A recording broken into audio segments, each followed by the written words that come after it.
Hello, good morning mga katropa yan. Ubukuin na po natin ang Badya 100. Ito po. Salinisan na rin po natin. Tropa. Yan, nilagay na po natin ang inyong mga gear. Tapos paglagay nito mga katropa, ito maliit dito po sa bandang kanan. Hindi po kayo magkakamali ito mga katropa. At ito naman po, isang malaki. Dito naman po sa kaliwa. Ito. Dali lang naman po magbuo ng Badya 100. Ah, lalagay na. Ay, lagay na natin ang sibinyang. Gear po. Yan mga katropa.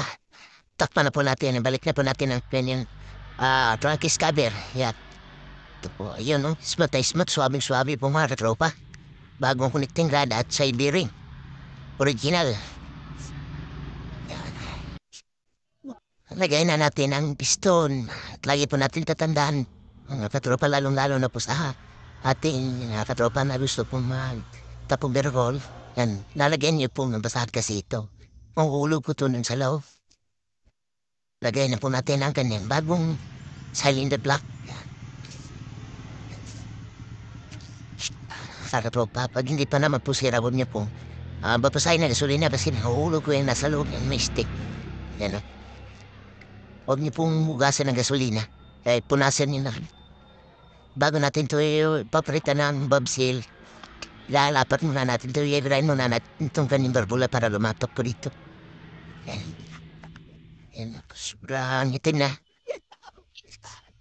Una natin mga katropa ang makina ng Badya 100. Hindi na natin itong sampad sa kanyang chassis. Po. Sala, tapos na mga katropa. Balik na natin tangke, maupuan, saka seat cover. Yan. Ito na. Subukan natin pandarin at patakuin. Subukan na natin pandarin.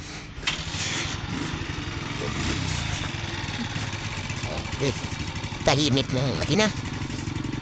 Patakuin natin. Subukan natin patakuin.